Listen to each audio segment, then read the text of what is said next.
사랑하는 은행고등학교 1학년 학생 여러분, 한국사쌤 송쌤입니다. 잘 듣는 ASMR 한국사 교과서를 이용한 ASMR입니다. 그렇다고 해서 듣다가 진짜 잠들면 안 되겠지요.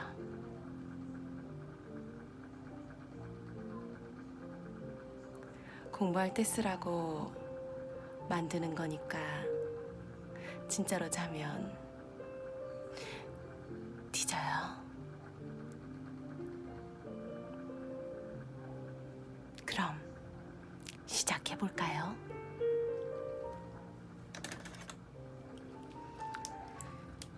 오늘 공부할 부분은 교과서 204페이지에서 205페이지까지 개항 부분입니다. 한글을 열었어요. 어떻게 열었는지 볼까요?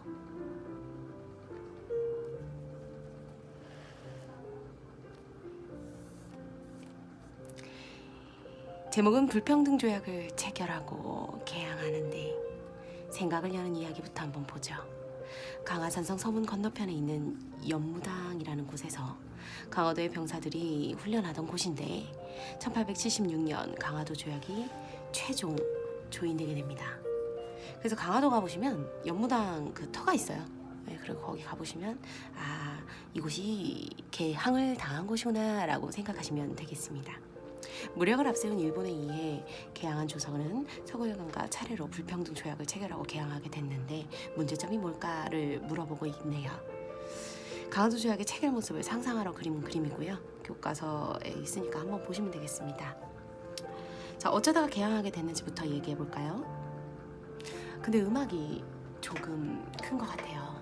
집중력을 방해하네요. 집중해야 되는데. ASMR이니까 이런 똑소리도 나면 안 된다면서요. 그냥 이 정도. 이런 거 뭐지? 그거 뭐였지? 빛 소리 나는 거 막 이런 거 해야 되는 거 아니에요? 죄송합니다. 죄송해요. 운이호 사건과 강화도 조약 가겠습니다. 흥선대원군이 권좌에서 물러나고 고종이 직접 정치를 하게 됩니다. 혹시 여기에서 고종이 직접 정치를 하게끔 했었던 그 상소가 최익현 할아버지가 올렸던 상소가 있었다 그랬죠? 기억나시나요? 수업 시간에 얘기했는데 그 민씨 세력이 정치의 접근권을 행사하게 됩니다. 사실은 새로운 세도 정치가 시작된 거나 진배 없긴 했었죠. 그러나 세도 정치를 떠나서 이 민씨 세력 같은 경우는 대외 정책에서 기존의 흥선대원군과는 좀 다른 변화를 주게 되는데, 즉 문호 개방의 필요성이 필요하다고 생각한 거야. 즉 개항을 해야겠다라고 생각을 한 거죠. 자, 그런 상황에서 일본이 메이지 유신을 통해서 새로운 정부가 수립되면서 외교관계 개선을 요구하는 외교문서를 조선에다가 보냈는데 이 조선이 외교문서를 접수하지가 않아요. 그랬더니 일본이 이를 빌미 삼아서 뭐를 강화도로 보냈느냐, 운요라는 배를 강화도로 보내서 초지진을 공격하고 영종도에 상륙해서 관아와 민가를 노략질하며 조선의 개항을 요구하게 되었죠. 이걸 갖다가 1875년 운요 사건이라고 합니다. 그간에 이양선들이 그렇게 해왔었던 거랑 똑같은 짓거리를 한 거예요. 짓거리라는 표현을 쓰면 안 되겠죠? 짓을 하신 거예요. 그래서 조선 정부는 찬반 논의 끝에 개항을 결정하고 강화도 조약을 결국엔 체결하게 됩니다. 1876년이었죠. 이 연도는 좀 기억해 주셨으면 좋겠습니다. 우리나라가 개항하게 되는 체결하게 된 그 시기니까요. 강화도 조약은 조선과 외국이 이제 체결한 최초의 근대적 조약이라는 의미가 있습니다. 조선은 이 조약을 체결하고 부산의 두 개 항구를 개항함으로써 문호를 개방하고 세계 자본주의 체제에 편입되었죠. 그러나 중요한 건요, 보이시나요? 보이네요. 자, 그러나 중요한 건 강화도 조약은 일본에 일방적으로 유리한 내용을 담은 불평등 조약이라는 거예요. 자, 불평등 조약이 왜 불평등 조약인지를 얘기를 해봐야겠죠. 자, 요 내용들은 좀 여러분들이 숙지하고 계셔야겠습니다. 중요한 건 여러분들이 그 조약의 조항들을 보면서 이걸 연결하실 수 있어야 되는데, 그렇다면 조항을 같이 한번 보죠. 204페이지의 탐구입니다. 자, 자료 보시면 강화도 조약 나와있죠. 1조 볼게요. 조선은 자주국이며 일본과 평등한 권리를 보유한다라고 말했지만 사실 이 모습은 청나라의 간섭을 배제하기 위한 조항이었고요. 4조 볼게요. 조선은 부산 이외에 제5조에 기재하는 2개 항구를 개항하고 일본이 왕래 통상을 허가한다 그랬죠. 부산과 2개 항구 위쪽에 보시면 나와 있습니다. 강화도 조약에 따른 개항 부산, 원산, 인천입니다. 일본은 서울의 관문으로 이 정치적 군사적 요지였던 인천과 그 원산, 러시아를 방어하기 위해 원산까지 개항했었죠. 자, 어쨌든 이렇게 했으니까 개항을 했다는 거예요. 항구를 열었다는 걸 보여주고 있고요.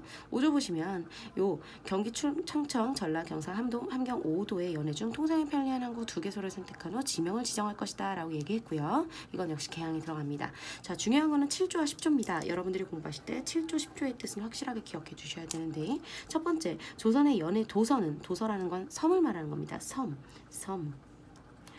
자, 도서는 지극히 위험하로 일본의 항해자가 자유롭게 해안을 측량하면 허가한다 라고 나와 있습니다. 웃기죠? 우선은 일본이 측정을 한대잖아요. 우리는 측량 못하는데.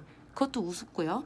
일본의 항해자가 자유롭게 해안을 측량한다는 것 자체가 해안 측량권을 규정한 건데, 자, 수업 시간에 얘기했듯 이 얘기는 해안을 지네 맘대로 우리나라 바다를 들쑤시는 거를 보고만 있어야 된다는 뜻이에요. 하다못해 대포 하나 갖고 와가지고 대포를 우리나라에 겨누고 있더라도 우린 할 말이 없다는 거죠. 이거 얼마나 쓰레기 같은 조항인지 몰라요. 이거보다 더 쓰레기는요, 10조입니다. 일본 인민이 조선이 지정하는 각 항구에서 죄를 범했어요. 죄, 범죄자죠. 일본 범죄자가 조선 인민에게 관계되는 사건이라고 할지라도 모두 누가 재판해요? 일본 관원이 재판한다고. 자, 이런 걸 우리가 유식하게 좀 있어 보이게 뭐라고 부른다고 그랬어? 외, 법, 권이라고 그랬죠. 정치하는 외에서도 사법권을 인정받는다는 뜻입니다. 같은 말로 영사에서, 일본 영사에서 재판한다 그래서 영사 재판권이라고 하죠. 자, 이건 정말 불평등 조약임을 보여주고 있는 거죠. 일본 애들이 하다못해 조선 사람 누구 하나를 죽이고 도망가더라도 일본 애들이 재판을 하니까 당연히 일본 사람에게 유리한 재판을 하겠죠. 자료의 내용을 바탕으로 강화도 조약이 불평등 조약인 이유를 설명하실 수 있으시겠어요? 7조나 10조를 근거로 하시면 되겠고요. 강화도 조약과 난징 조약, 미이라친 조약의 공통점과 차이점을 잘 알아보라는데, 앞서 미이라친 조약과 그 난징 조약에 대한 얘기가 있으니까 읽어보고 한번 정리해 주시면 좋겠습니다. 자, 어쨌든 다시 본문으로 들어가세요. 205조. 일본은 조선을 자주국이라고 명시했지만 이건 어느 나라의 종주권 주장을 차단한 거라고요? 청의 종주권 주장을 차단하는 거고요. 간섭 배제하는 거고요.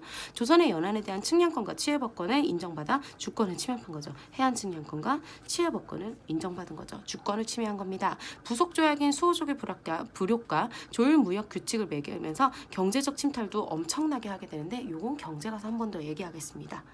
자, 여기까지가 그 가슴 아픈 강화도 조약입니다. 말 그대로 운요를 데리고 와서 강화도 앞에서 빵해빵해 해가지고 징징거린 거예요. 야, 개항하자 한 거죠. 그랬더니 이때 바뀌었던 이제 딱 마침 민씨 정권으로 바뀌어 있었는데, 그래요, 우리 개항할까 해가지고 개항을 하게 된 겁니다. 그래서 조약을 맺게 된 거죠. 항구를 열려면 약을 맺어야 되니까요. 그래서 맺은 조약이 뭐라고요? 강화도 조약. 강화도 조약인데, 이 강화도 조약이 문제가 뭐라고? 조항이 불평등하다고. 7조 10조 꼭 기억해 두세요. 해안 측량권 인정했다는 거, 영사 재판권 인정했다는 거. 슈렉이죠. 남의 나라 국격을 모독하는 겁니다. 여기까지가 강화도 조약입니다. 빠밤. 자, 그러면 각국의 불평등 조약 체결 들어가 볼까요? 대박. 내가 지금 강화도 조약까지 찍고 봤거든? 나 보다가 잤어. 대박. 너무 졸린데? 이렇게 졸려야 되는 거야? 역시 ASMR인가? 역시 콘텐츠가 좋아. 콘텐츠가 잠이 오잖아. 대박이야. 나 이러다가 유튜버로 뜨는 거 아니야? 자, 다음으로 조미소 통상조약과 조청상민 수륙 무역정정에 대한 이야기입니다. 제가 들어봤는데 목소리가 너무 경박했던 것 같아요. 교양 있게 다시 가볼게요. 조선이 개항을 했어요. 미국은 조선과 수교를 추진했지요. 자, 중요한 건 청은 러시아와 일본을 견제하고 조선에 대한 종주권을 확인받고자 조선과 미국의 수교를 적극 알선했다고 얘기를 했습니다. 자, 그런데 이 형태가 어떻게 나타났냐? 바로 책이죠. 조선 정부는 일본과 맺은 조약의 문제점을 해결하기 위해서 1880년에 김홍집을 수신사로 삼아서 일본에 파견하거든요. 김홍집이 일본에 가는 사절인 수신사로 일본에 갔는데 이때 조선 책략이라는 책을 가지고 오게 됩니다. 조선 책략은요, 황준원이라는 사람이 썼는데요. 황준원이 말하기를 중국말로 황준산이라고 했죠. 황준산 조선 책략. 그죠? 조선을 딴증어리는 말하면서 막 얘기를 하는데 러시아를 막을 수 있는 조선의 책략 무엇인가? 진중국, 겨울봉, 연미국 함으로써 자강을 도모하는 길 뿐이다 라고 얘기를 하더라고요. 자, 중국이랑 친하고 일본과 맺고 미국과 연합하라는데 중국이랑은 원래 친했고 일본과는 맺고 있고 미국과 연합만 하라면 된다잖아요. 그래서 미국과 연합해서 맺은 조약, 조미수 통상조약을 한번 먼저 볼게요. 다른 조약들은, 그러니까 다른 조항들은 사실 강화도 조약이랑 대동소이하다고 말씀드렸죠. 그 중에서도 여러분들이 좀 알아두셔야 되는 건 5조와 14조인데요. 5조 같은 경우는 조선에 오는 미국 상인과 상선은 모든 수출입 상품에 대해 관세를 지불하라 라고 얘기 나오죠. 자, 즉 관세 부과 조항인데 관세를 부과한다는 거는 사실상 기존의 강화도 조약에 비해서는 조금 더 우리를 좀 생각해 준 것 같은 그런 조항이긴 하지만 실상은 다릅니다. 관세에 대해서 맺어놓고 나중에 더 올릴 수 없도록 만들어 놓은 것도 있고요. 실상으로는 그 관세가 나중에는 요 밑에 있는 14조 때문에 무의미하게 돼버리죠. 왜? 14조가 정말 개쓰레기거든요. 교양 있게 14조는요. 자, 읽어볼까요? 조선이 어느 때든지 어느 국가의 어떤 국가랑 항해, 통상, 기타 어떠한 것을 막론하고 본 조약에 부여되지 않은, 여기 중요하죠? 부여되지 않은 어떤 권리 또는 특혜를 허가할 때 이와 같은 권리, 특권 및 특혜는 미국의 관민 상인에게도 무조건 균점된다라고 얘기합니다. 말을 겁나 어렵게 써서 조선 사람들도 못 알아들었을 것 같네요. 우리도 못 알아듣고 있잖아요. 하나씩 얘기 드릴까요? 진짜 개쓰레기 조항이에요. 다른 나라랑 조약을 맺어야 그 중에 좋은 조항들이 있을 거 아니에요? 근데 이게 조미수 통상조약에서 맺지 않았어? 그러면 그 나라랑 맺은 혜택인데 이 14조 때문에 미국한테도 자동적으로 그 혜택을 줄 수밖에 없다는 거야. 이해가? 어이없죠? 이 조약에서 맺지 않았음에도 불구하고 요 14조 때문에 다른 나라랑 좋은 조약을 맺게 되면 거기에서 미국한테 유리할 수 있는 그런 혜택은 쏙쏙쏙쏙 자동으로 뽑아 가져간다는 거예요. 그래서 이걸 갖다 뭐라 그래? 최고로 혜택받는 국가 대우를 받게 했다라 그래서 최고국 대우라고 얘기하죠. 너무 나빴어요. 조선 정부는 서양 국가들 가운데서 최초로 미국과 그래서 조미수호 통상조약을 체결하죠. 미국과 조미수호 통상조약을 체결합니다. 1882년인데 일본과 체결한 조약과 달리 관세 부과 조항이 포함되어 있어요. 5조였죠. 그렇지만 중요한 건 최초로 최애국 대우를 인정하고 당연히 취해법권 조항도 들어가 있습니다. 즉 엄청난 불평등 조약이란 얘기죠. 일본이랑 했었을 때도 불평등 조약이었는데 미국이랑 건 더 불평등 조약이에요. 아, 짜증나죠. 깝깝해. 자, 그 다음으로 정나라랑도 맺었는데요. 이모곤란을 계기로, 배경은 이모곤란입니다. 요거 우리 배우실 거예요. 이모곤란인 건, 이모곤란이라는 건 사실 우리가 개강 시간에 얘기했듯이 개화정책을 펼치자 별기군 개화정책의 산물이었던 새로운 신식군대 별기군과의 차별 대우에 빡쳤던 구식군인들이 반란을 일으켰죠. 그게 뭐야? 임오년에 일어난 군인들의 반란이라 그래서 이모군란이라고 했는데 이게 결론적으로는 진압이 된단 말이야. 진압하는 과정에서 청나라 군대에 도움이 있었다고. 그래서 그때부터 청나라의 정치적 간섭을 받게 된다고 했잖아요. 기억나시죠? 안 나면 개관 수업지 다시 한번 확인하고 오세요, 여러분. 좋은 말로 할 때요. 자, 어쨌든 이모곤란을 계기로 청나라의 영향력이 강해지다 보니까 얘네들이 맺은 조약이에요. 기존에 일본이 여기서 자주국이며 일본과 평등한 권리를 보유한다라고 해서 청나라가 종주국 주장, 즉 4대 관계를 통해서 종주권을 주장하는 걸 차단해 버리니까 아 그래? 그럼 우리 근대적인 조약에 아예 종주국임을 명시해 놓자라고 해서 맺어진 조약이라고 보시면 됩니다. 조청 상민 수륙 무역 장정인데요. 이름은 상민, 수륙, 무역 그래서 겁나 상업적이죠. 그런데 내용에 1조부터 딱 거기에 형식적인 4대 관계를 갖다가 실질적인 종소관계로 바꾸고자 한 조약입니다. 그리고 우리가 나중에 경제 가서 배우실 건데요. 이것 때문에 플러스 그냥 여기 같이 쓸게요. 청나라 상인의 조선의 내지 통상권이 허용이 돼요. 자, 내지라는 건 나라의 지도 겁나 잘 그리죠? 개항을 했잖아요. 원산이라든지 인천이라든지 부산이라든지 개항을 하게 되면 개항을 한 항구 근처에 약 10리 정도라고 생각하시면 돼요. 여기에 시장을 열어서 여기에서만 외국인들이 상업을 할 수 있었단 말이야. 이걸 개항장이라 그래. 그런데 이 개항장에서만 원래는 상업을 할 수 있어서 좋은 건 이 개항장에서 얘네들이 물건을 팔면 우리나라 조선을 마구 잘 돌아다닐 수 있는 조선의 상인들, 객주, 여곽이라든지 이런 조선 상인들이 얘네들한테 물건을 사서 내지국에 있는 다른 사람들한테 판매를 했단 말이야.